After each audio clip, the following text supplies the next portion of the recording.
The legends of Memphis Wrestling return to Jackson, Saturday, September 21st at the Picture Perfect Event Center. It will be a night to remember, featuring the stars you watched every Saturday morning on TV. Be there for the FanFest meet and greet at 3:30 and the official Memphis Wrestling Hall of Fame induction ceremony at 7 p.m. featuring Jerry the King Lawler, Superstar Bill Dundee, the Boogie Woogie Man, Handsome Jimmy Valiant, Dangerous Doug Gilbert, Wildfire Tommy Rich, the Rock and Roll Express, PG-13, Downtown Bruno, the Birdman Coco Beware, Dr. Tom Pritchard, the Dirty White Boy Tony Anthony, Nightmare Danny Davis, Terry Golden, Sir Mo, the Spellbinder, Tony Falk, Carl Fergie, Jerry Calhoun, Michael St. John, and more. Plus a special reunion of the stars from TV5 Power Pro Wrestling and KAW. The legends of Memphis Wrestling return to Jackson, Saturday, September 21st at the Picture Perfect Event Center. Sponsored by Budweiser, Pro Shingle, Thomas Media, Slide and Ride Rodeo, and WBBJ TV. Tickets are on sale now. Go to Eventbrite and search Official Memphis Wrestling Hall of Fame.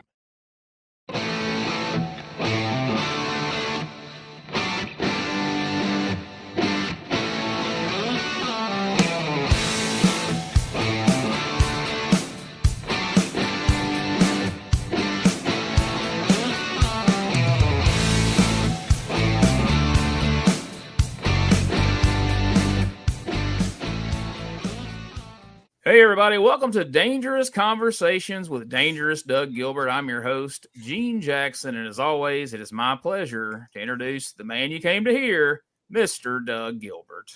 Man, hey, Gene. Hey, I hope everybody out there is doing well. And as people have thought before, they would thought you would never see Dangerous Doug Gilbert and Randy Hales in the same room or in the same building. But actually, Gene, what have we got for today? Well, right here with us, we are joined by the man himself, Mr. Randy Hales. Welcome to the show, Randy. It's episode number 6, and we have got Mr. Randy Hales in the house. Well, I hate to start this sucker by griping, and I'm not griping at you, Doug, but what number did he just say? That I'm number 6? That means that he chose 5 people over me so far. No, that means you're the first person, right, Gene? You were the very. I was about to get to that. I was going to let you go off on me first, but I was going to point out for 5 episodes, it's just been me and Doug having conversations here, and the first guy who we felt compelled to have as our very special guest, the first person to break that mold, is Randy Hales. So, see, Randy. Now, what about the? I'm sorry, Randy Bentley. Now, what about that? You're the first guest that's ever been on this podcast. I feel better about the whole situation. I just hope Gene doesn't edit the good stuff off. Hey, listen. He won't. I think we're going to let you talk about what you want to talk about today. But and I think you've got a lot of stuff to talk about, and there's a lot of stuff as far as show wise and different things that me and you can talk about. That's great stuff. But I think we all know what you want to talk about, and Gene's got some things that he wants us to talk about. And I think it'll be a great show. And like I always say, I appreciate everybody listening to us. Hey, I want to start, if I could, Gene, messing to your job as a moderator of this thing. I want to ask Doug this question. I want to test Doug's memory, and I think he will get this right. Tell our listeners here on this show today, Dangerous Conversations, the great show it is, and this is a scoop.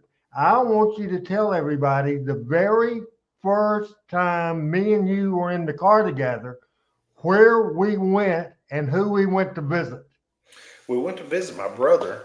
And it wasn't just me and you in the car, was it? It was me and you and my brother's girlfriend. Debbie, yeah, right. Debbie Thomas. And we went and we was going to. It was Arkansas. Well, I was going to say it was Arkansas, but I don't want to say Little Rock. Where was it? Which town was it, Randy, in Arkansas? Was it Monticello? I think you're probably right. I think it was Monticello, but I wasn't but 10. What was I, 10? You were 10 years old. That sounds about right. But yeah, me and Debbie, I rode with Debbie and we met you and we went up there to see my brother. and it was a Leroy McGirt Yeah, Leroy promotion, and McGirt show. Skandar Akbar was the booker, right? Yes, sir. How about that for a scoop? The very first time we ever rode in the car together, and we That's- all behaved, believe it Yeah. or not. And we sure did. Nice. And here we are back here all these years later. What year would you think that would have been, Randy? Doug, help me with that. It'd been 46 years ago. 46 years ago. Well, or just say 45 years ago. So I graduated high school in 1980. So I was driving then. When were you born? Can we say that? Myself? Yes. Yeah, 12/29/69. 69. Okay. All right. It's been a long time ago. So 79-ish, early 80s. Yeah. Right through there. So I'd have been about 3. Are you calling? I'm not as much younger as everybody assumes I am. Hey, you was getting your podcast stuff set up then, wasn't you? I was recording with a tape recorder at that point, talking about wrestling. There you go. And who would have thought that I'd be sitting here with Randy Hales and Doug Gilbert on a podcast in 2024? Man, life is something. Well, now there's probably nobody or very few people that thought you, not because it's you, but thought anybody would be sitting here with me and Randy Hales on a podcast together. Absolutely. I've been working for 2 years, maybe 5 years, trying to get you on my show. But this is fine. Gene does a good job, so I'm thrilled to death. And maybe I'll sneak you in sometime soon. Oh, you'll get me in there for sure. I feel like quite the salesman. There's not a day that goes by that somebody doesn't tell me, I've been trying to get Doug Gilbert to do my podcast for 10 years and he wouldn't do it. How the hell did you get him to do a weekly podcast? I was like, well, you didn't know how to ask, apparently. I don't know what to tell you. But Randy, I know you've got some big stuff coming up that we want to talk about, and we're seeing it on social media. You're talking about it each week on your podcast, which I know we'll plug them at the end, but let's go ahead right now and tell everybody, tell us a little bit about the shows that you do each week. Right now, I am doing the Monday show and calling it the Randy Hales Show because usually we do the Power Pro Wrestling Watch Along on Monday, but we're trying to sell tickets, so we're doing that on Monday. And Tuesday, I'm joined by two guys from Alabama, Michael St. John, who's going into the Hall of Fame in the announcer ring, and a sponsor of the show, Pat Trammell from Birmingham, Alabama, big wrestling fans. So the best way to catch those shows is go to my YouTube channel, just the Randy Hales YouTube channel. It's simple to find.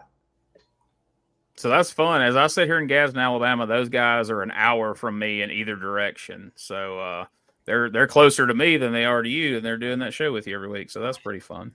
I think it's pretty ironic talking about what's coming up September the 21st. I think it's ironic. So many times I spent, Doug, you know this, Eddie Marlin used to run Jackson a lot, and certainly every Thanksgiving. I spent he opened the box office at noon on Thanksgiving Day, but he said, Jerry wants me to be at the Thanksgiving meal, so he conned me into going to Jackson and opening up the box office. So I spent many of Thanksgiving. You and your dad, I should have dropped in at your house, or you should have brought me a plate, man.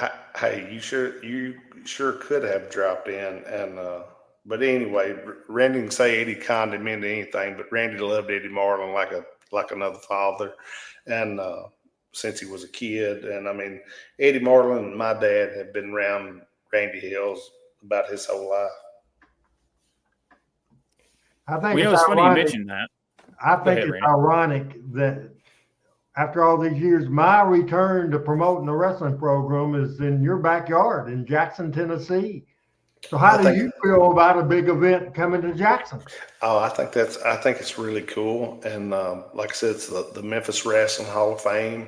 And it's Memphis Wrestling Hall of Fame, but it's celebrating the feud of Lawler and Dundee. And I mean, Randy has got some great guys, Gene, in which you and him both know the names, in which I'll let y'all go over them when I get done talking here. And but anyway, man, I love it being in Jackson, and I love knowing when Randy was just talking earlier. I didn't want to cut him off for saying anything, but he was talking about being in Jackson so much. And I mean, the Oman Arena, we used to just call it the Jackson Coliseum in those days and everything, because it was just like a smaller version of the Mid-South Coliseum, and it's still there. Just the school system owns it now, and they're supposed to be doing a whole lot of work on it and getting it back up to code and everything. It'd be great one time to get back in there and do one more show in there. But like I said, it's just a miniature Mid-South Coliseum. If you pull to the outside of it, it looks exactly like it. It's just about what would we say, Randy, 12,000 seats less probably? I wouldn't say it's that much left. Maybe 4,000 or 5,000 less. Is that, what would you say it would hold? 10? The Coliseum would hold what? 12? 11,500. 11,500. Well, it holds 6 is what I think the Jackson Coliseum, Oman Arena holds. So you're right. So it's about 4,000 or 5,000 less. But it's just like a miniature Mid-South Coliseum still sitting there, and they're doing work on it. And I'd love for one day there to be a big show with it and everything. Like I said, I think the school system owns it now, and it all depends on how things goes with that. I told Terry Golden that I thought we needed to have somebody or several people drive over. I think people just out of habit, the Jackson people, is going to just in their mind think that's where it is. And Terry says it's all fenced off now. Do you ever drive by there? Well, it is, because they're building another, it's either a soccer stadium, Randy, or something like that. But I hadn't went by in a little bit, but somebody told me that the other day that they had it fenced off because they was building like another little stadium right there beside of it. That'd be cool. I'm looking forward to being in Jackson, and we'll have a lot of old friends, and maybe an old enemy or two will be in the house in Jackson, Tennessee. Well, you ain't kidding. Hey, Randy, won't you or Gene y'all both got the list of the talent, but go over a few of those guys that's going to be there, Randy, and maybe a few stories about a few of them.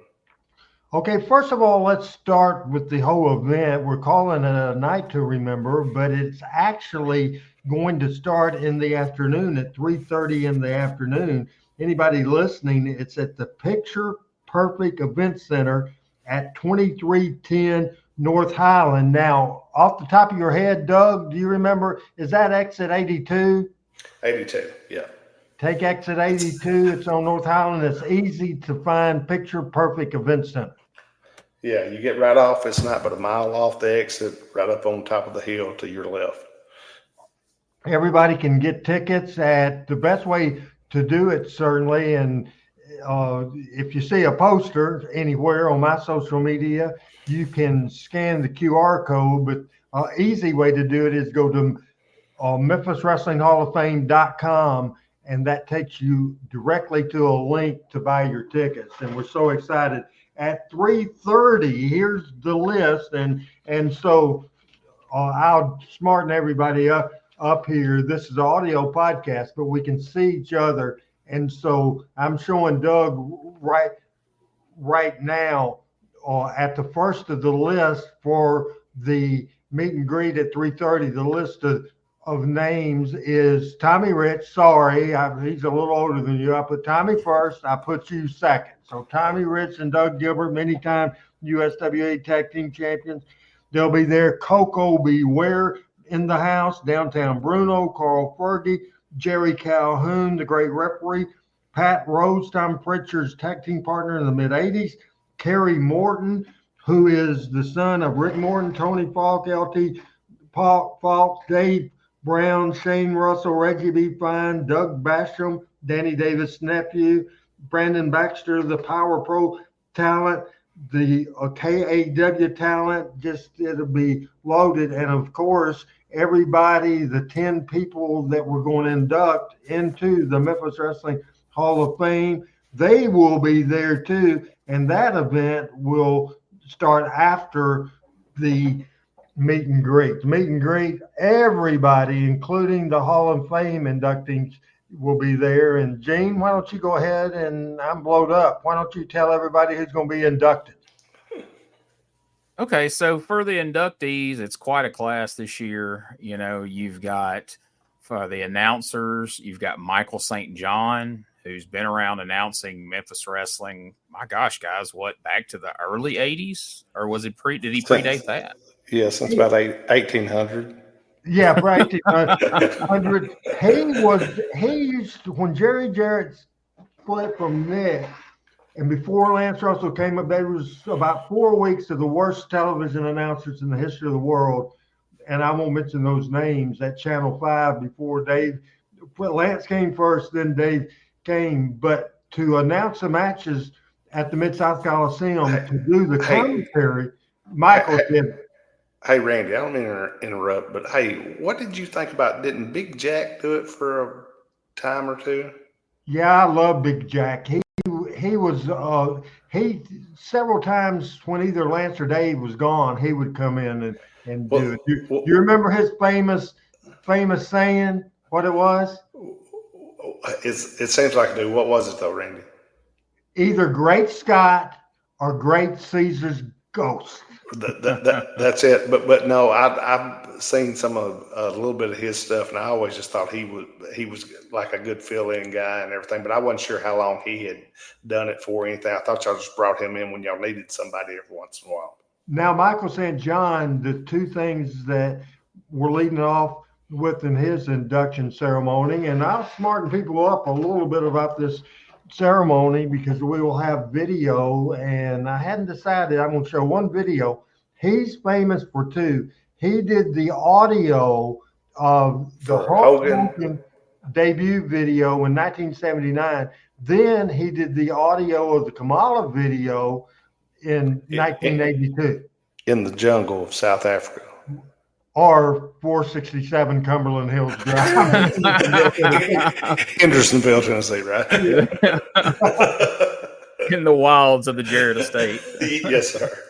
Kamala, 6 foot, 10 inches tall. Kamala, 455 pounds. Yeah, that was. So which one should I go with, Doug? Would you go with the Hogan one, or would you go with the Kamala one, or would you add a couple of minutes and do both? Because that's what he's most famous for sure. Yeah. Well, I mean, people are going to say Hogan, but I like the Kamala one best myself. But I mean, people are going, because so many people, and Hogan's, been all over everywhere and everything, they would say Hogan, but I like the Kamala one better. But Hogan's probably whichever one, or you could split them or do both. Maybe a little of both, I would think. Yeah, that would be great. Okay, next, who do we got? All right, so next up, we've got a man who is primarily known to be a tag team wrestler throughout his career, but he also managed and did all sorts of things, and then later in life became a trainer to the stars, Mr. Nightmare Danny Davis. I think this is pretty cool that Danny, who just happens to be from Jackson, Tennessee, because we got Doug from the area from Lexington. We got Danny, and Danny's making his return, and he's another one like Doug. We were talking earlier about doing podcasts, and you landed Doug, and Danny's been asked many, many times, and he said yes to me, and he was on my show. By the way, Whoopi has tried to get Danny Davis for years and years and years, and he wouldn't do it. But maybe because of the fact he's getting a payoff from me for this Jackson show, maybe he felt obligated. But Danny, he was trained by Terry Sawyer. I don't know if you know this, by Terry Sawyer and Buddy Fuller in Bolivar, Tennessee. So he had two great people training him. I actually didn't know that, Randy. That's cool. That's some information. I tell people that's listening to this show, Randy, I hope when they leave with more knowledge than they come with. And it would probably be more knowledge from Gene than myself, which today it would be probably more knowledge from Gene and yourself than me. But like stuff like that, I love to know. And like I said, I didn't know that. I don't know if Gene did or not, but I didn't know it. His first claim to fame in the wrestling profession, I believe, or know, the managers of the Blonde Bombers, who was Wayne Ferris, who later became Hulk Hogan. Larry Latham. Yeah, Larry Latham, who later became Dog Spot. So that was the first main deal he was in. And hey, Randy, you know what? And like I said, I hate to keep saying hate to interrupt you, but you know, one of the coolest things that I like that Danny done in the early days was, remember when Lawler made him his what was it, his lieutenant or what was it? Remember in Lawler's army, wasn't Danny something? He was a sergeant in Sergeant Danny Davis. That's it. That's it. Well, what am I saying? Lieutenant Sergeant Danny Davis. But I like that version of him was cool, which I've liked all the versions of him. Hey, And Danny really helped me a whole lot in wrestling business, Randy. I worked a program with him in Continental, and man, Danny was a wrestler. I mean, and a tough dude.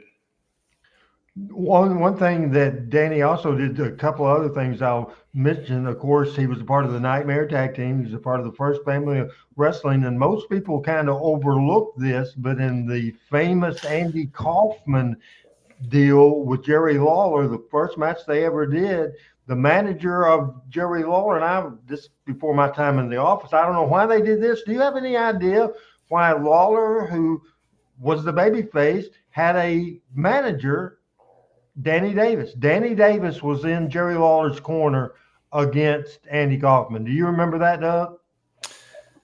You know what? I saw the other day, I say the other day, it was probably a year or two ago. I saw that film and I was thinking, what in the world is going on there? And actually, when I first saw it, I thought Danny was coming out to hit the ring to do some kind of swerve or something. But no, I have no idea why that went on for. Then later on, when the USWA was sold and that fiasco happened, he opened up OVW that turned into, along with Power Pro, a developmental center that lasted a long, long time. So Danny did have his hands in training a lot of guys along with Rip Rogers back in the day. And that's not somebody I have coming, but still, Rip Rogers was a part of that training. Hey, you know, a funny thing, Gene, Danny called me. We was in Louisville working at the Gardens, and it was during the time Randy was booking. And Danny called me and said, Doug, will you come over and do a promo do an interview for me for a commercial? And I said, what for, Danny, a commercial? And he said, for my wrestling school. And so I go over there and they got the camera set up and everything. And he says, you know, it's OVW did Danny Davis Wrestling Academy. And so, the first thing that comes out of my mouth, right? Nightmare Danny Davis. And we get done. But I mean, I plugged the whole rest of the thing, but the first thing that comes out of my mouth is Nightmare. And we get done. And I said, was that okay? He said, oh, it was perfect. You just had to throw that Nightmare in there, didn't you? I thought, well, that's just, that's what we all, grew up with. That's part of his name, man. Right, he's right. Nightmare Danny Davis. Yeah, but he didn't, at that point, he didn't want that Nightmare. Yeah. He just wanted Danny Davis, the OVW Wrestling Academy and everything. But I done like a couple different ones for different commercials for him to help, to help him out, everything. And he took me out to lunch. We asked him before I come over there, he said, I'll pay you. I said,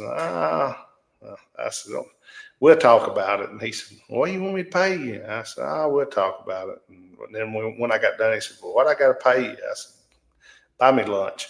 And he started laughing. I mean, that's a pretty good deal. Yeah. So yeah, because at that time, Randy, and not blowing my own horn or anything, but TV was so hot up there in Louisville, and we was drawing good.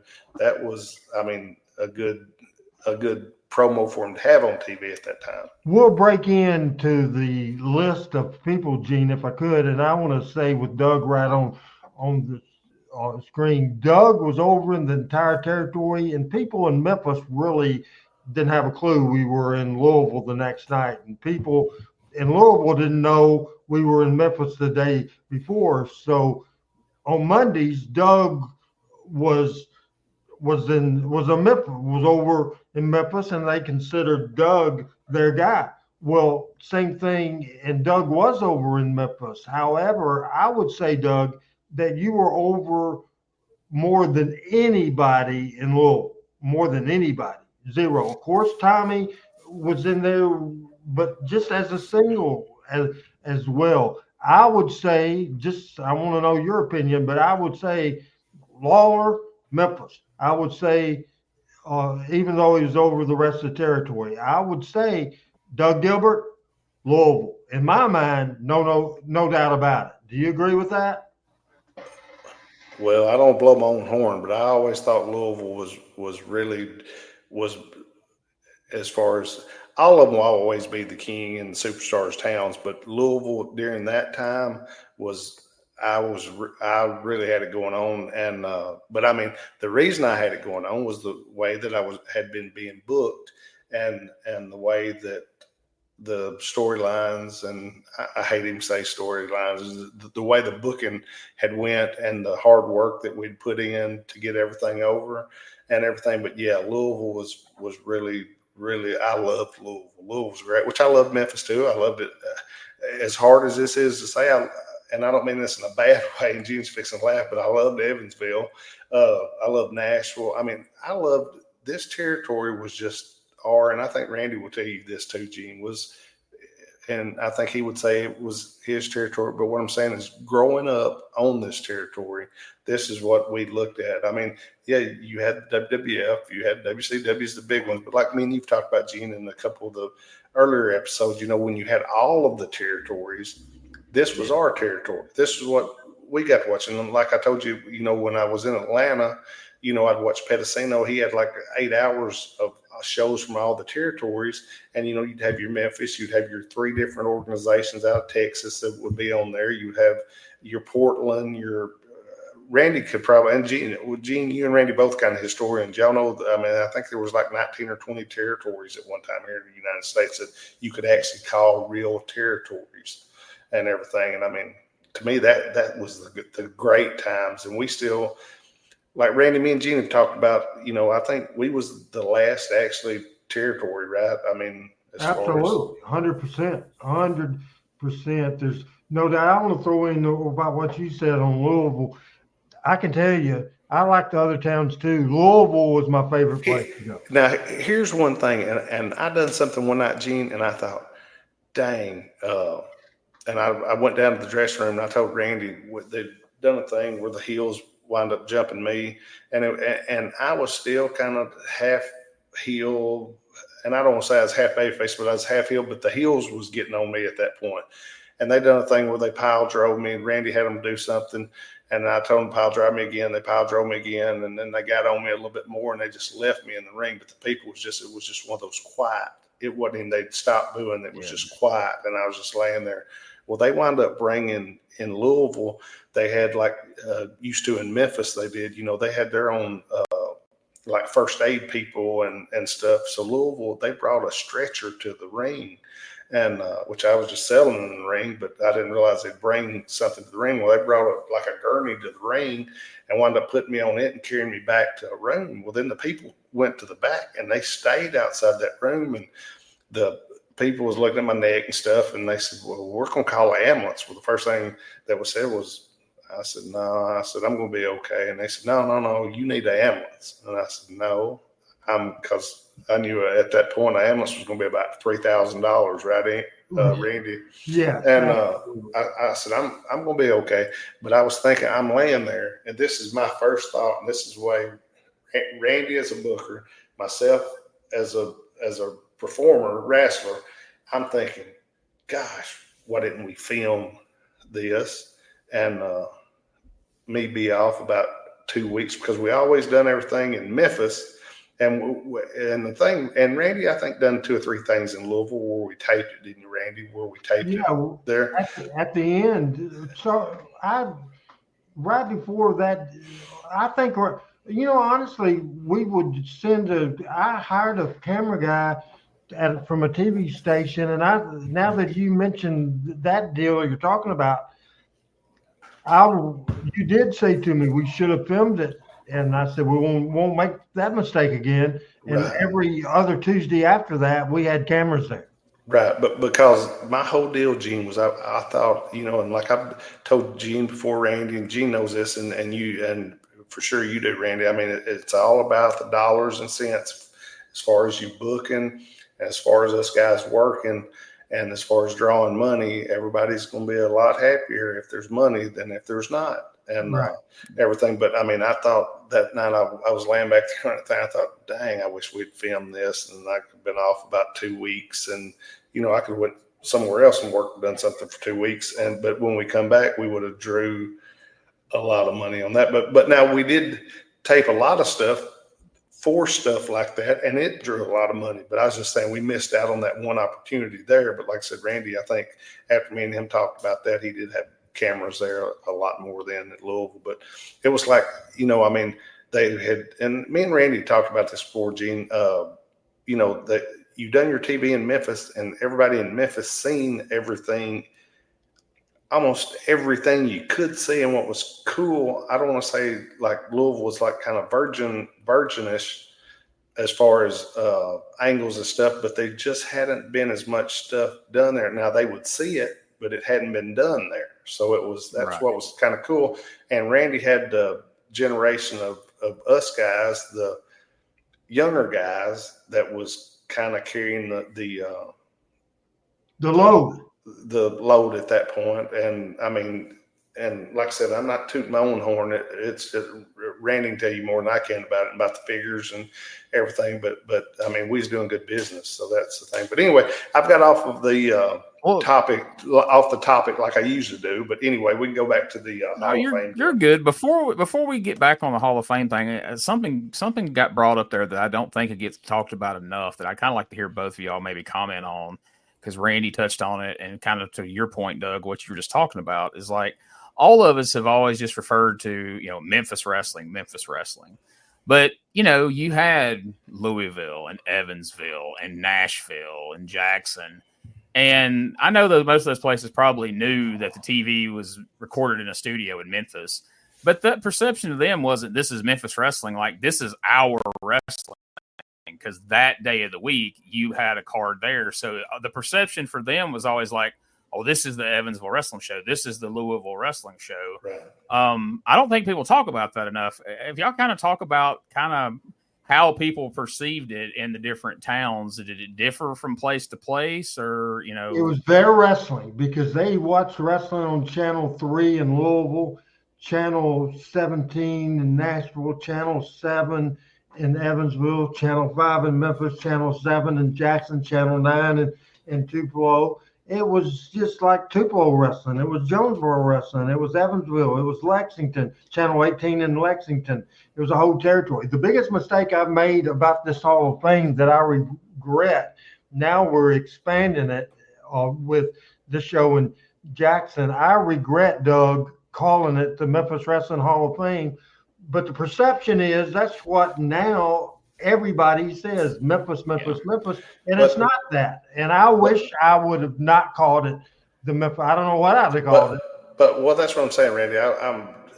Everybody relates though back to this being Memphis Wrestling, which to the point that Gene's saying. I mean, that they got it at their town and it was their show.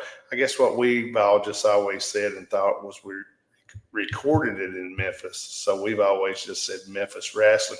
But Randy, you're exactly right. I wish there was a good name that you could say for the territory. I mean, you wouldn't say Territory Hall of Fame, but I don't know. I guess you could say Memphis Territory Hall of Fame or something, but not just Memphis. But you know what I'm saying? Because you've got, like you said, like me and Gene have talked about the episodes before. I told him, I said, Memphis Monday night, Louisville Tuesday night, Evansville Wednesday night, when y'all had before. But Randy, you was around. I wasn't as far as working wise, but you remember going to Rupp Arena, Lexington, Kentucky. They had it for years, didn't they? And they run it and everything had done real good. But then you'd have spot show on Friday night. Then you'd have Saturday night, have Jonesboro, have Nashville, have Jonesboro. I mean, it's like Randy said, that if there was a better name, but I think everybody understands when you say Memphis Hall of Fame, though, they realize it's the territory. Definitely. But I agree with Randy. He's right that if there was a name, because like I said, like you said, Gene, I mean, you had Nashville that got their TV, you had Louisville got their TV, you had Evansville got their TV, which is it's kind of a cool thing. And Randy, me and Gene have talked before about. I was telling them about the bicycle and the tape around and everything, and that was before there was cell phones and all that, and it wasn't, people didn't know that, how everything was. Now, I think about this so much now with social media, and I'm holding up my phone. You can see it on the screen. but everybody with camera phones and all that. The way we did our booking, whether it was me or your brother or Lawler or Dundee or Jerry Jarrett, anybody that's ever booked this territory did it the same way. Basically, Louisville would be in Evansville and everything would be a week behind, and you would do the same stuff on Tuesday that you did the previous Monday. These days and times, it would be out on the internet, out on Facebook, out on Twitter. Couldn't have booked that way. Now, before we left the building, everybody would have known. Oh yeah, yeah. There's no so way you to make couldn't that have work. booked the way we book. People say, "Hey, no, why don't you help bring the territories back?" There's no way to do that. It would be a possibility, but not the way we did it. It would be impossible. And I told Gene, Randy, you book a month out or something. I said Eddie would book a month or 2 months out, but I told him it was hard because you had to make sure those guys was still going to be there, but you had your core guys that was loyal to you. And I told Gene sometimes it was hard to find guys like that, but usually the good bookers found their loyal guys to them that they could depend on and they didn't have to worry about leaving. And that's kind of, I don't want to say the most talented guys, but the guys that could draw you money. And that's the bottom line in all this. And me and Gene has talked about it, is drawing money. The angles being good, the ideas that you've got, the bookers got, and the guys do. And I've told Gene before that you give us a lot of leadway. I mean, you had your stuff that you wanted done, but you'd ask us if we had any input. I mean, if we had any input, you'd listen to us and everything. And I told him Eddie was like that as far as with a lot of guys from opening match to the end. But I mean, the guys that you was counting on to draw you money, you had what you wanted to do, but you always listened to input if we had any input. And a lot of times you did, and normally with the top guys, I always loved that because it wasn't like an argument or they coming in and saying, "Hey, I don't want to do that." It wasn't that at all. No, it was actually just maybe adding a little something to it, wasn't it, Randy? Or we would talk and Randy would say, "Well, I still want to do this, but do this," and it might not even been what we said, but it gave him another thought of something that would lead to something else, and we might add that on to it. But it was cool. I told Gene it was cool to have that opportunity to be able to give input and to be heard.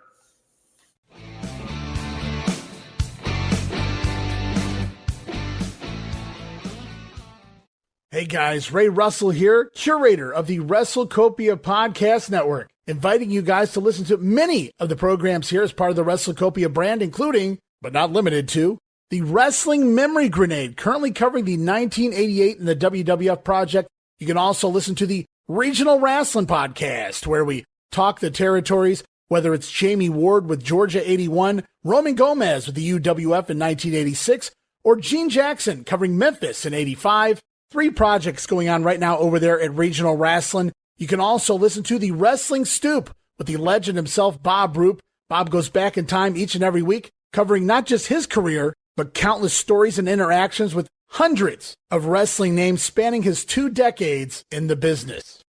But that's not all. You can also check out the Puro Wrestling Academy with the professor of Puro Resu, Mr. Dan Ginnity.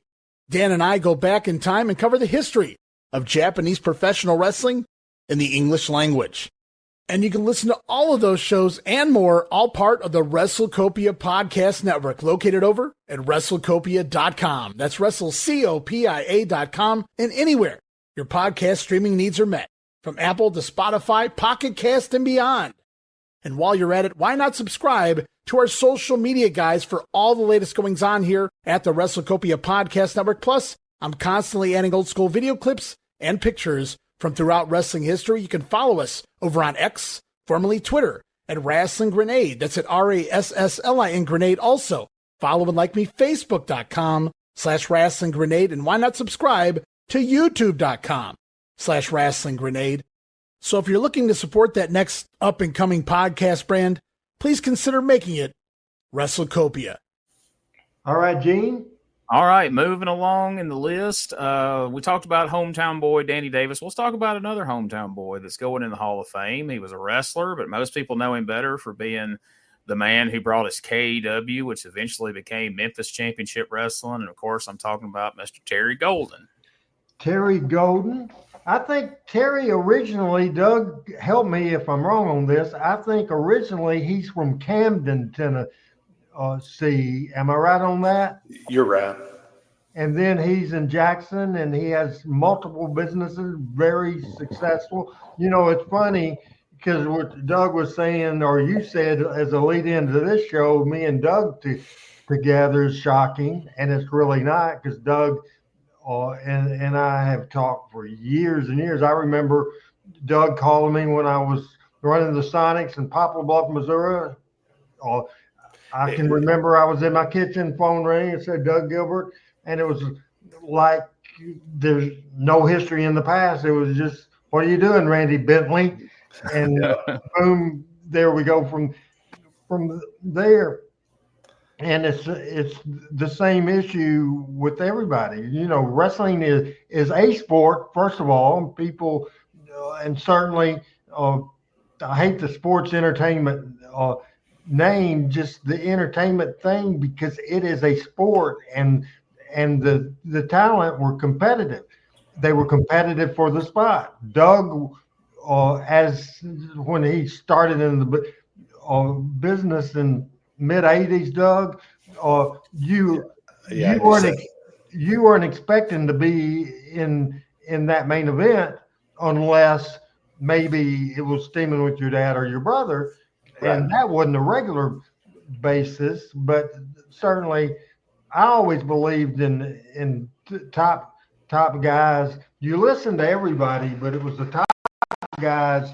The first, they weren't thinking how to get over. They weren't thinking that at all.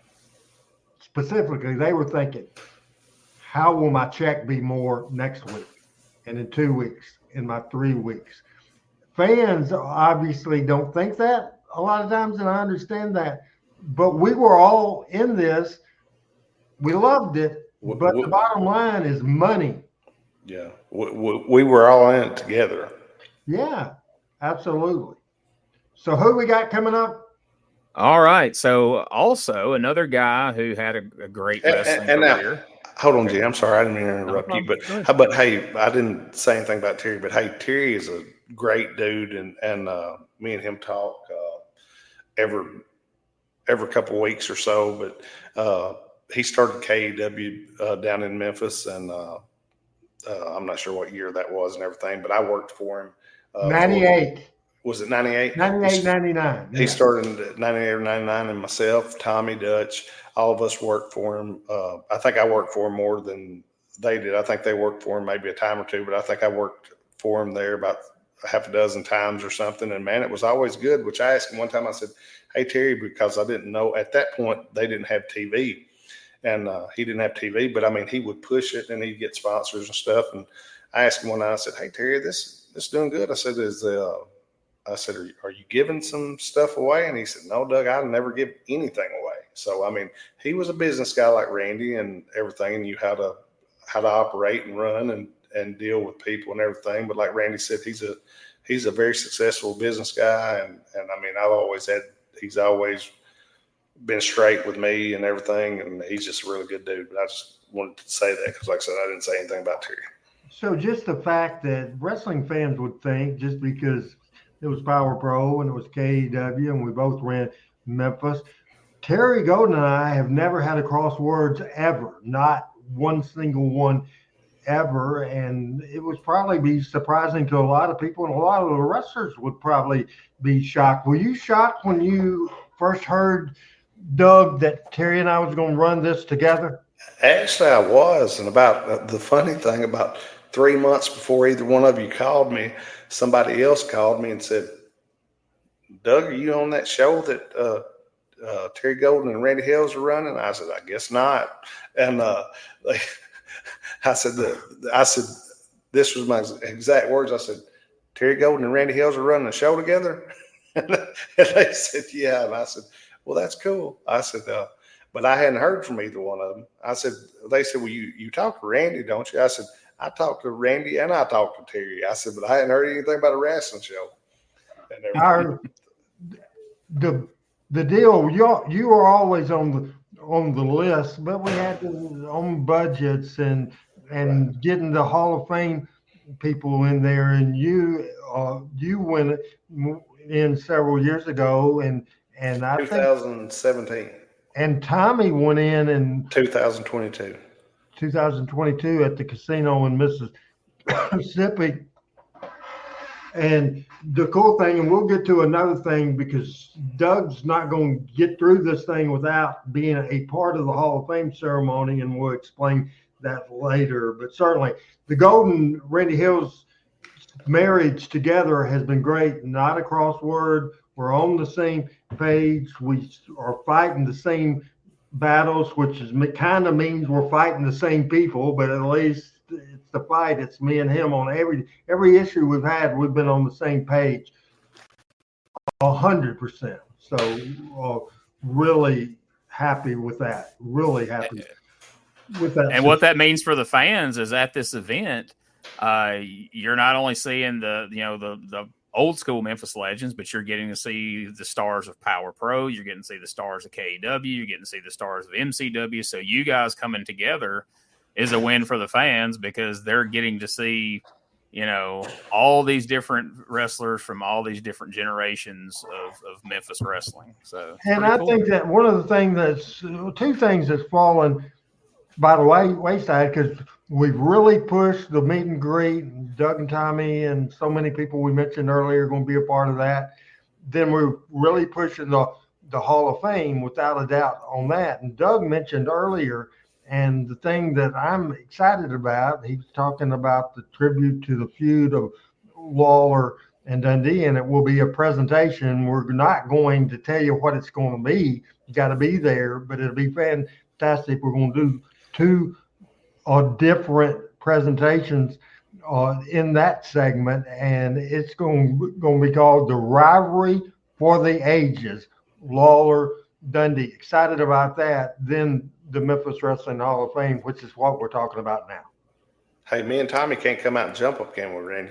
Well, not if you have permission. Wait till you get to the building and the part of the production meeting. I'm not going to give away my stuff to the people. Does that give you a hint? Oh, there you go.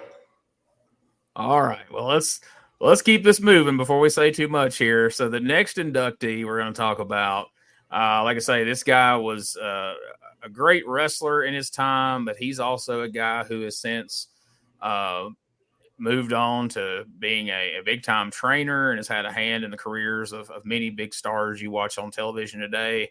And, of course, I'm referring to Dr. Tom Pritchard. Dr. Tom Pritchard will be inducted by Pat Rose. Looking forward to that. Tom is a funny guy, funny dude. I mean, he really is fun to be around. How would you describe his sense of humor? Dr. John. He got out at exit 56 one time, which exit 56, Gene, if you don't know, is Brownsville, Tennessee. Somebody looked at him and said, you Dr. John Pritchard? and I freaking, you talking about some of the funniest stuff. And Tom's sense of humor is so dry. But I'd say dry. Is dry the right word, Randy? I mean, it's just, you don't, I mean, unique. It's unique and a little bit dry, and it's. Me and him lived in apartments beside one another when we was working in Continental, and the pool was right beside. Like I was, say right here, and he was right next to me, and then the pool was like right outside the door of our apartment, and Tom is something. We would go out to the pool, and some days would be. Every day I had a good time with him, but his sense of humor is so freaking funny. And then some days I'd go out the pool and he wouldn't say two words to me. I'd think, well, dang, did I do something to make him mad? I was still a young fella at that time. And I thought, I don't want to be mad at him because Tom was always so great. And Tom's a great worker. He taught a lot of guys a lot and everything. I mean, Tom's just a he is a good dude. Like me and you talked before about, we talked a little bit about his brother, Randy. We talked a little bit about Bruce. I told him Bruce was a great guy. That Bruce was my manager in Global, and that Tom was a great guy too. But both of them, Eddie was probably closer with Bruce, and I was probably closer with Tom and everything. But I love Bruce and Tom both, but they're like, two opposites. If you got them together and you think, are you sure they're brothers? But I love Tom. Tom's great. I love him. And they're two guys like you guys that were around it their entire life, Absolutely. Positively. Who's next, Gene? So next we've got a guy who I guess kind of gained his fame as a tag team wrestler. He started out as one half of the Harlem Knights, which evolved into Men on a Mission. Of course, I'm talking about the one and only Sir Mo. Yeah, Bobby Horn, Sir Mo, and he has his own wrestling school and runs his own wrestling cards down in Texas now. And he was a part of the Men on the Mission and was a big part of Power Pro Wrestling as well. And we welcome him. One of his students currently is going to induct him, but excited about Sir Mo being inducted in the 2024 class. Oh, yeah. Sir Mo's a good dude and everything, man. He's a good dude, and he's a solid worker and everything. He's been about everywhere there is to go and everything. And like I said, he's a good guy. Let's skip now right now, if we could, Gene, to the other tag team specialists. All right. Let's do that. Now, we've got a couple of tag team specialists here. Sure do. Well, one team in mind? Yeah, I think he's talking about actually the tag team that's going in, right, Randy? Well, actually, the heel tag team that's going in that Doug's going to do the induction for. Oh, okay. Talk about that guy. Do you know where we're going with it now? I assume that you would mean the one and only Dirty White Boy Tony Anthony. Started in Memphis in the early 80s to the mid 80s. Well, early 80s would be fair, as the Grapplers. Ended up in the Dirty White Boys. It was Lynn Denton and Tony Anthony as the Dirty White Boys. And I handled calling everybody of these inductions except for one. And that the person that I'd ask if he'd make the call for me is Doug's close personal friend in Dirty White Boy. And so, Doug, I'll let you get a little practice on your induction speech, because I know Tony, the White Boy, means a hell of a lot to you. Oh, he sure does, Randy. And I was you put me and Tommy together, but before that, a lot of people, Gene had some, or there was some people asked me on one of my virtual signings was there any something that they wouldn't know about me? And I said, well, who would have been my first partner that I won the USWA tag team titles with? And they come about 50 answers, and all 50 of them was wrong. 40 of them was Tommy Rich. I thought, well, after that first person said Tommy, and we said you're wrong, I would think you'd guess something else. But there's about 40 of them said Tommy Rich, and then finally one of them said the Dirty White Boy, Tony Anthony. And Tony Anthony was the first guy that was my partner that I won the USWA tag team belts with. And man, Tony's a great guy and a great worker. And like Randy said, as far as the Grapplers, they drew a bunch of money in Texas. And Randy, they actually was here at first as the Grapplers, right? Before they did that. Before.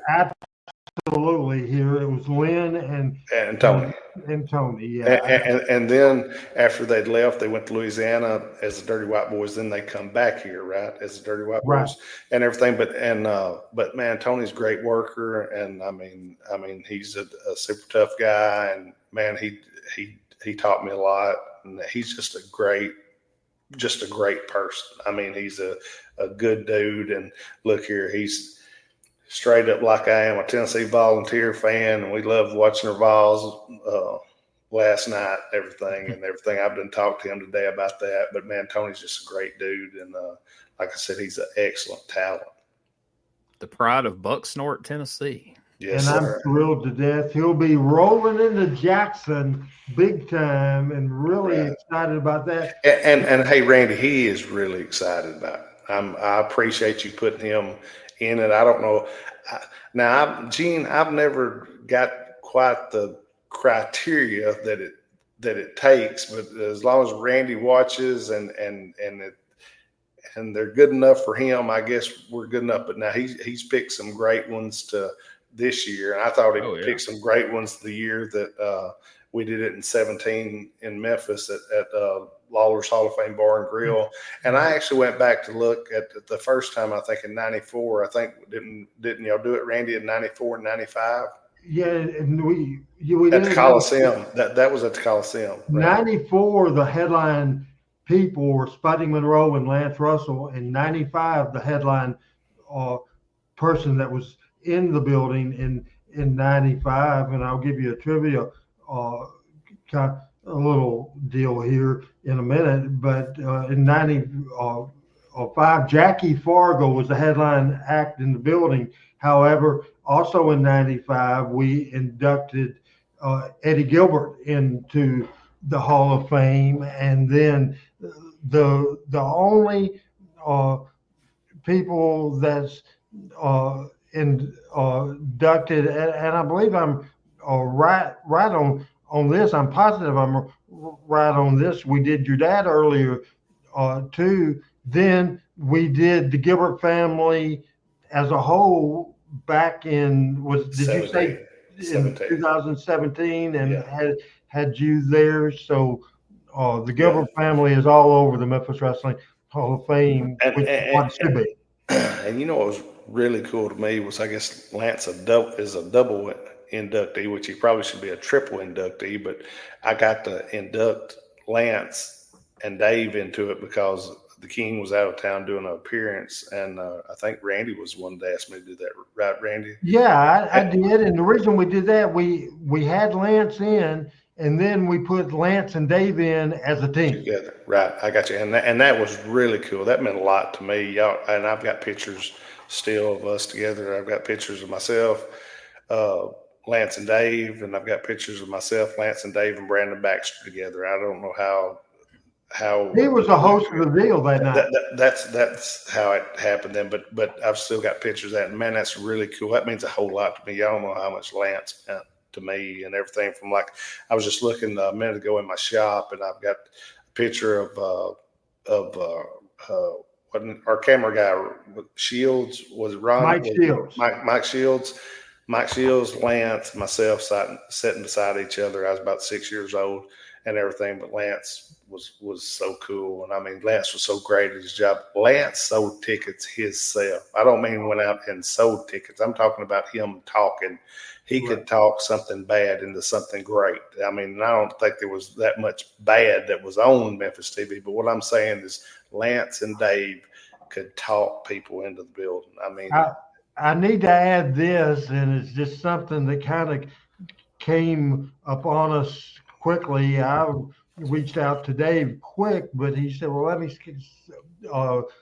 check my schedule, and he never got back to me. I just assumed it was a no. And then he called me just a week or so ago. Dave Brown will be in Jackson on September the 21st. And Doug, I think you'll like this. The best announcer team in the history of mankind is Brown and Russell. I think there's no doubt, in people that grew up in Memphis, Brown and Russell and Brown goes together. Right. Coming up in Jackson, Tennessee on September the 21st at the Picture Perfect Event Center, hosting the ceremony for the Rivalry of the Ages and the Memphis Wrestling Hall of Fame, once again will be Brown and Russell. I am thrilled with that. Dave Brown will be there, and Shane Russell, the youngest son of Lance Russell, will be there. Well, I was going to say, Randy, how are you going to do that? But anyway, so now that you said Shane Russell, okay. But man, that's great. Yeah, Shane, I love Shane, and I'm glad he can be there. And yeah, like you said, Shane Russell and Dave Brown, that would be great. Because like you said, I don't want to just say around here. I want to say all over the world, people have listened to Lance Russell and Dave Brown. And it's like I told Gene, Randy, you have a little more knowledge, which I don't want to talk too long here because I've probably talked too long already. But anyway, I was telling Gene about the syndication stuff. Our TVs went like it wasn't ran into Chicago, New York. It wasn't just Memphis and Louisville, Nashville, and everything. They went. They was in a bunch of markets, right? A ton of markets all over the country, probably in 50 states. Eventually, that probably as cable evolved and Vince McMahon's business involved, and everybody trying to keep up and be on as many places. So yeah, I would say that we were in 50 states. But before I get off the subject, Gene, let's get back to you and who would be the next. I thought Randy was talking about the tag team that was going in. That's probably would be the next ones he would want to talk about. I thought so too. But then when he dropped that other hand, I seen he was going a different direction. So do we want to do tag teams now, Randy, or do we want to? I'm good for anything. I just wanted to get in. I wanted Doug to cover Tony real good, and I think he did. And I will just say that as a great tag team, and Tony drew money in Continental. He drew money in Smoky Mountain. He was top heel. He was the top babyface. He was a champion in a lot of different people and a lot of different places. And him, sorry to interrupt, Randy, but like himself and Tom Pritchard, they had one of the best angles that was going anywhere in the country in Continental. I mean, Tony's a great talent. Great talent. Great talent. Okay, move on. We're good. Hey everybody, Gene Jackson here, inviting you to check out the Retro Wrestling Review, where each week I'm joined by some great co-hosts who help me review classic episodes of USWA Championship Wrestling, and right now we are doing week-by-week reviews of 1993. But we don't just do reviews, sometimes we get a chance to interview some of the people who were there and lived it, plus do watch-alongs. It's a lot of fun, so check out new episodes that drop every Wednesday at WrestleCopia.com. And to find links to everything associated to the podcast, you can go to uswapodcast.com. All right, so the next man we're going to talk about, and Randy's going to have some direct input on this one. This man was the first. You hear all kinds of people over the years have now been referred to as developmental talent for the WWF. This was the very first developmental talent ever, period. Was a man by the name of the Spellbinder. And I understand there's going to be a special induction for him as well, Randy. Absolutely. It will hope to God that I will be smooth and good. He asked me to induct him. I think we all know, as long with Spellbinder was not the only person close to Brian Christopher. Certainly Doug was as well. Spellbinder, if I would have done this, I'll say 6 or 7 years ago, he'd have wanted Brian to induct him into the Hall of Fame. I think there's no doubt about that. He asked me to do it, and I'm thrilled. He was a character that he was never a whole lot of times booked on top, but he was steady, and his progress, Doug, was amazing. Now, I thought he was the drizzling, at day one, just a bodybuilder that came in. We wasn't calling it developmental, but that's exactly what it was, Gene. But he became a hell of a worker, right, Doug? Do you know one of the guys that Randy booked him against and said, go out there and have a match with him and show him stuff? You know who one of those guys was, Gene? Well, if you don't, if you don't, you're talking to him right now. But I love Dale, and yeah, he learned a whole lot down here and everything. I just want to make sure that Randy makes him promise that he won't make the people disappear or anything.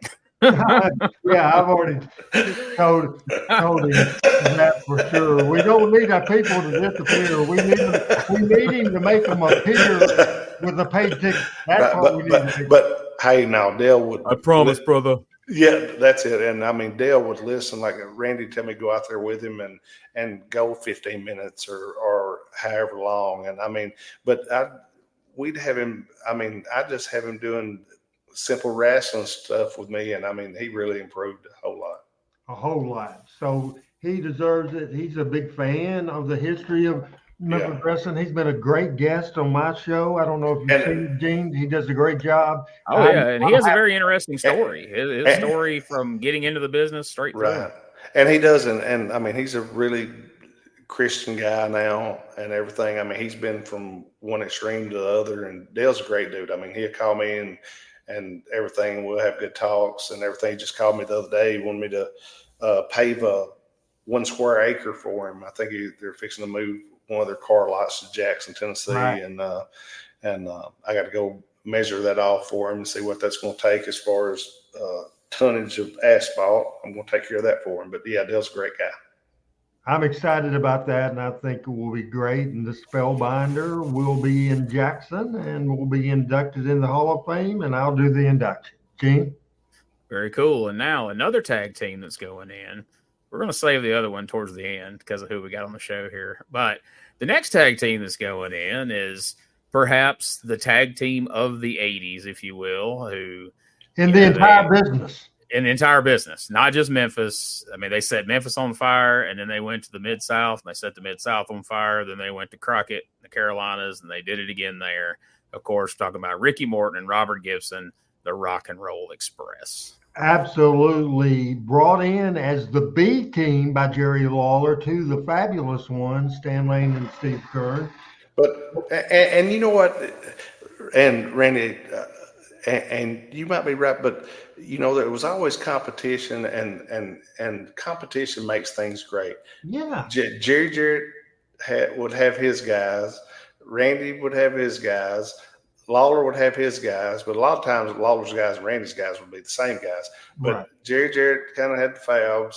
Lawler had the Rock and Roll. And, I mean, I think both of them come out pretty well, don't you think? I think they did. And then if you examine it, you're the journalist, Gene. In Memphis, I think you would have to say the tag team of the two that drew more money in Memphis would be the fabulous ones. I think there's no debate to that. Fair. But if you look at the tag team that drew money nationwide and on national TV, it would be the Rock and Roll Express, no doubt. No, there's no debating that at all.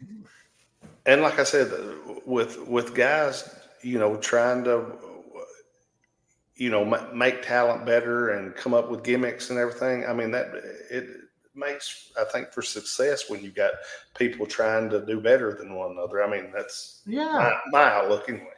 100% agree, and I'm excited about this. And I want to ask you, Doug, and you too, Gene, if you've seen this guy. But the first person that came to my mind to induct the Rock and Roll Express was Ricky's son, Kerry Morton, who is currently working for Billy Corgan in the NWA, a former NWA World Junior Champion, a tag team champion. He's a good, very good young wrestler. So Kerry Morton will induct the Rock and Roll Express. I'm excited about that one, Doug. It's been fun watching Kerry's progress. Like, I can remember Ricky bringing him like to Charlotte to the Fan Fest there when he was just like 12 years old, and they had him out there singing like the national anthem and stuff like that. And he was saying, you know, how he wanted to follow in his dad's footsteps, and now to have watched him progress, and he's been NWA World Junior Heavyweight Champion, and now I'm sure this is going to mean a whole lot to him to have this opportunity to induct his dad. Hey, I'll tell you, Doug, I'll tell you a funny story real quick. So Ricky introduced me. Ricky was at a show that TNA ran several years ago. I've never said this story before. This is the first. You're getting exclusive, and it's a funny story. Kerry will kill me for telling this story. So I was helping in the off season from what I was doing at the time. I was helping Jeff promote some towns, and it was Bristol, Tennessee. So here comes Ricky, who lives there, and Kerry, and so Ricky said, he's going to be the next super. You know how Ricky is. He's going to be the next superstar. He's going to do this and this. He wrestled better than any of the boys on this card, blah, blah, blah. I said, you know what? He said, yeah. I said, get me in a top wrist lock. And so I put my hand up like that, get me in a top wrist lock, and he put me in a hammer lock. In a hammer lock. I bet he knows the difference between a hammer lock and a top wrist lock now, Doug. But I'm thrilled to death. I think that'll be pretty cool. Pretty cool. Oh, I'm super excited. And, Randy, I think it was, I think he was having book at the time. Then Jarrett was booking at one time, and then Lawler was. Me and Eddie worked programs with Ricky and Robert here over the years and everything. And man, they're, like I said, I grew up. I stayed part of a summer with Ricky and his wife and everything. And I mean, I've just always been real tight with Ricky and actually Robert too, but more so Ricky. But they're both great guys and great athletes and everything. And my story on Kerry, though, would be when he was about 6 years old, and we was at Mid-South Coliseum, and he ran by one of the guys, and he punched him right in the groin. And Oh, no. and me and Lawler and somebody was standing there, and he said, the King said, "Who's that?" And I said, "That's Ricky Morton's boy." He said, "He's my son. I'd kill him." That's funny.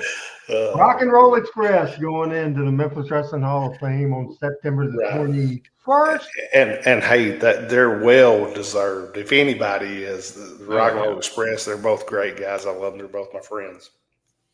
So we talked about them being the tag team of the 80s. So if we're going to talk about perhaps the Memphis tag team of the 90s, a tag team going in that I know Randy knows a little bit about, and Doug is very familiar with. You and Tommy Rich had some battles with these guys. Of course, I'm talking about Wolfie D and JC Ice, PG-13. Some sort of way, Jeff Jarrett in 92 or 93 got wind of those guys and talked his dad into hiring them. They were underneath just almost like a comedy act, silly stuff, that's sort of way. And then Doug and Tommy and me and the whole territory and Brian Christopher was in a bind because just all of a sudden overnight, Jerry Lawler was on almost every Monday night, never in Louisville, never in Evansville, never in Nashville. He was at TV from time to time. Jeff Jarrett got Jeff Jarrett and Jerry Lawler had been pulling the wagon, so to speak, for many, many years. All of a sudden, I was booking and they were gone. And what the very first deal was, the very first Memphis Memories we did in March of 94. That's the first thing that was successful that got me the booking job. And the core people that I was going to go with was Tommy, Doug, Brian Christopher as the single top baby face. And then I had my tag team heels, my main event heels, and Doug and Tommy both proven as main events. But I went with PG, and I got a lot of heat on myself, and I think there was a doubt. We started them off with the Eliminators, about 5 or 6 weeks, big guys, and PG went out in the end. That got them over. But what took them from a underneath tag team on the good to have on the card to drawing money, you're looking at one of them or you're listening to one of them right here is Doug Gilbert. What got them transformed to money drawing people was Tommy and Doug and the stuff we did with them. Do you agree with that? That was the key. Oh yeah, I definitely do. And I think they, not that it was anything that was easy for them, but when they did the deal with the Eliminators and all that, I think that was a good little program for them. But yeah, the angle with myself and Tommy, I think that really shot them on up. And I mean, and we sure made them believable and everything to the people. And I mean, the people and they worked hard. I mean, they worked hard and did. And it's like, go back before and say it's people that's loyal to the booker, that the booker can trust, is that the guys are going to be there and everything. And I mean, they worked hard. I mean, anybody can say whatever they want. And there's a lot of stuff that Jamie might do that hell, I might not even agree with. Randy might not agree with. But at the time, they worked hard. They showed up. They done their job. They were straight. I mean, everything was, I mean, they I mean, they had paid their dues. They went to all the small towns and not made much money and everything. And Randy gave them a break. And when he gave them that break, they made the most of it. I mean, now, Doug, tell the people, this is what they don't understand. So Lawler said to me, said, "Are you sure?" Said, "I've had friends saying those guys couldn't whoop anything." He said, "Are you sure?" I said, "I'm sure." But I think, Randy, that's where we had to make them believable. Right. I think that's what the whole thing was, making people think. I mean, and yeah, look, every guy that's a little bit smaller, they say, well, he couldn't whip this guy or he couldn't whip that guy. Look, in life, if you go out there and look, we had Jamie, JC Ice. I had him, I'd get Tommy to tag me and I'd call a spot where I'd just come right in and let him power slam me. Well, now, in all reality, if I didn't get where I needed to be, he wouldn't have been able to power slam me. Right. But we made them believe that they could. And to me, that's what got them over and everything. And then Randy stuck them right in an angle after me and Tommy. He stuck them in an angle with the rock and roll. And Smoky Mountain versus USW. You and Tommy were Tommy first because you were out, and then you, and just the involvement of the story, and then at the end of that story, then we switched you back and went to part 4 of PG, Doug, and Gilbert. But what would have happened if because I put it at the main event, Rich and Gilbert against PG. If it wouldn't have drawn, if it would have sucked all the way, what would have happened? What's the first thing that would have happened? Oh, they would have been gone, or we'd been gone, or we'd have been moved. We'd been moved, or you'd have been gone. And that's what I would have been gone. Yeah, right. I would have been gone as the booker. But and as far as with the King asking you that, because he would have said, Randy, I told you. With the people telling him that they don't believe in him, that the first thing he would have said was, Randy, I told you, didn't I? Ain't that what he would have said, Randy? But it didn't happen. And nobody wants to be wrong, so he was wanting to be able to say I was right, but the gates don't lie.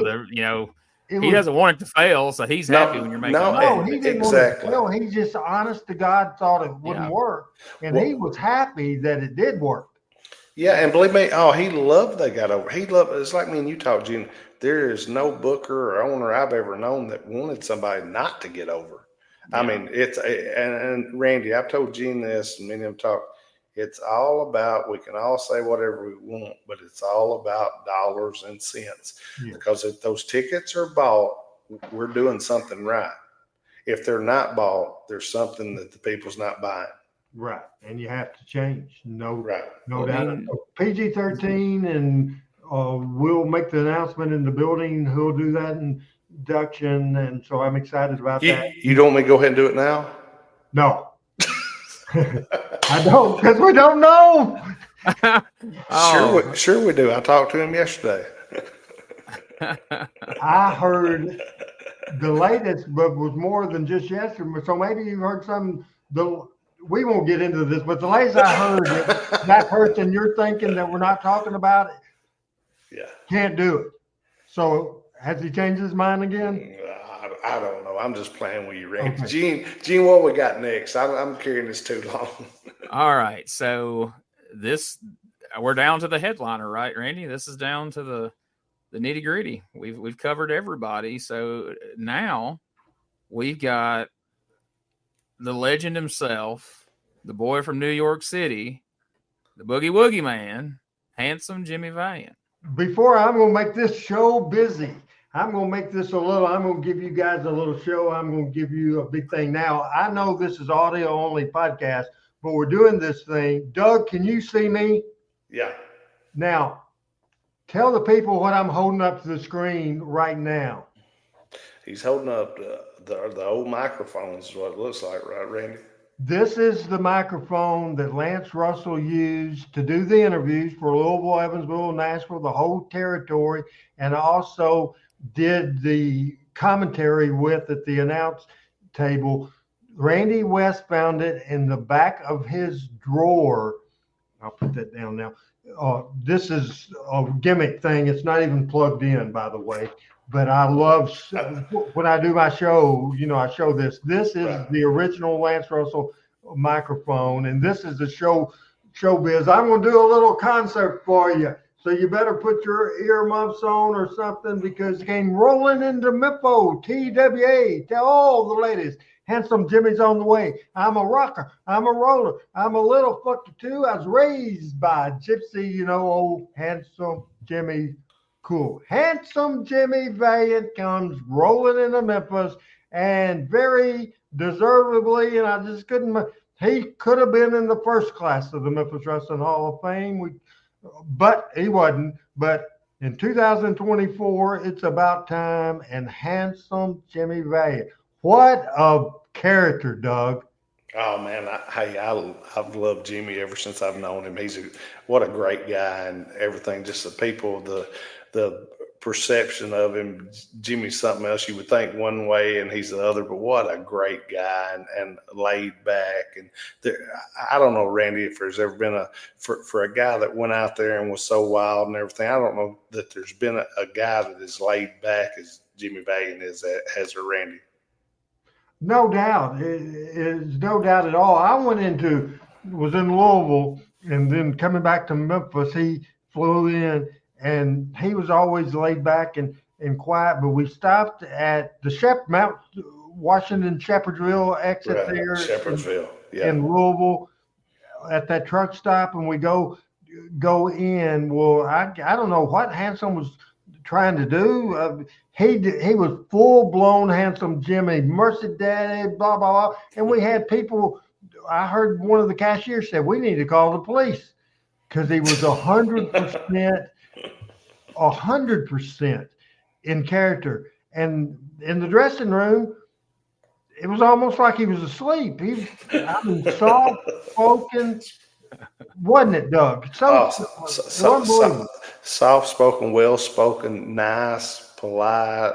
I mean, you just can't beat Jimmy. Jimmy's great. My whole life that I've known him, Jimmy's been a great guy, and I mean, would help people out if they need help. Just a good guy. I mean, just a good guy to deal with. There's no one else like him. You know what I mean? Like you can't name like, oh yeah, it's just like Jimmy Valiant. Jimmy Valiant is so unique, and what an awesome addition to the Hall of Fame. Are we about at the end of this thing? We are, man. We are at. Can I make just something with Doug on the thing, and I want to see if Doug agrees with this. Please do. Can I say that? I think obviously the bookers are going to get the praise if it's working. Sometimes unfairly 100% of the praise. If it's not working, sometimes, and that's not fair either, because sometimes 100% part of the blame. We had a period there starting in 94 through the end of the USWA that the grassroots bottom line people that I wouldn't have been successful without. It was Tommy Rich, it was Doug Gilbert, it was Brian Christopher, it was Jamie Dundee and Whoopi D. It was 5 of them and me. Sometimes that 5 of them gets left out, and I can be an egomaniac, and I am at times, but just say, hey, it was all me. It wasn't all me. Every one of the guys, Tommy and Doug, Tommy would suggest more than Doug would, because he was a veteran. He had more experience and seen more. Then second to that would be Doug. Third to that would be, who would you think the third and I would say Brian. Yeah, I would think Brian, because before me and Tommy and PG, me and Brian had Randy booked the angle with me and Brian, and like I said, I was kind of wanting to get into this on another episode, because could be a whole a whole show about this. Yeah. But I would say Brian, most definitely would be third. So I just want to give them props And when we were on our ass, it wasn't just me. It was all of us together. And Doug said it earlier in the show, we were a team. And when we roll into Jackson on September the 21st, we're rolling in. Everybody has the same goal. And the number one thing is with the fans that pay their hard-earned money, we want them to get a hell of a show, and I can promise you, and I'm sure Doug will too, that we'll do everything in our power to make this a night to remember. Absolutely. Hey, Randy, we want to thank you, myself and Gene both want to thank you for being on here with us today and promoting the Night to Remember, and I think it's going to be a great night. And have you got anything else, Randy, you want to say before we close this out? I appreciate you guys. It's a lot of fun. Just if they go to MemphisWrestlingHallOfFame.com and get their ticket, I think it'll be a hot ticket. And I think that you need to, especially the VIP tickets, you need to pick up those up because you get into everything and you get front row. So looking forward to it. And Doug, we'll have no telling what's going to happen with all the cast of characters that's going to be in that building. Do you think I could hire you and Tommy as my security that night and Spellbinder maybe? Hey, you sure can. You hired Tommy as your booker, your assistant booker, so I'm sure you could hire us as your security and maybe him as your assistant again. Yeah. The only bad thing about that, Gene, the only person Tommy fired about 3 or 4 people for Randy, then he fired his own self. So I ain't sure that was a good idea. Oh yeah, that kind of backfired on me. Yeah, but he didn't fire his own self for about a week though, or 2, I think it was. But anyway, hey, listen, Randy, thank you for being on here with us. And like I said, you're the first guest to be on Dangerous Conversations, and I'm honored. I guess I should let Gene told you that and everything. But anyway, me and Gene both sure appreciate you coming on here and talking about a night to remember with us. We'll see everybody in Jackson. Gene, I hope you're coming with your podcast. I'm going to be there. I've got a table. We're going to be promoting Doug's podcast, the USWA podcast. Man, there's so many people that I'm looking forward to seeing, people I'm getting a chance to meet for the very first time. And, me and Randy, we talked about this on the podcast I did with Randy a couple weeks ago. For the fans and the wrestlers alike, it's going to be like just a big family reunion at this thing, getting to see these people you've grown up with, you've known all these years. And I've heard it said multiple times, and I think both of you guys will agree to this.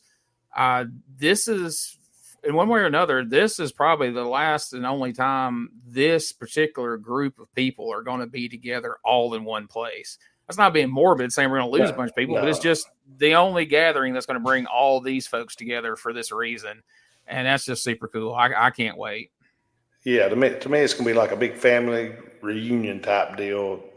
A family that you like to see, not one of them that you're made to go see and everything. But anyway, hey, like I said, Randy, we appreciate you being on here. And Gene, I appreciate you doing everything that you do for me. Randy, believe me, you and Gene are the smart 2 guys on here. I'm just on here by punching one button. But anyway, hey, like I tell everybody. Did Melissa help you? Help me? She does it all. I just sit here and talk and look at y'all. She pushes the button. Hey, no, actually, I can push the button and ride the Peloton, but everything else she does. Okay. But anyway, hey, listen, like I tell everybody, we appreciate y'all listening. Listen, peace. I'm out.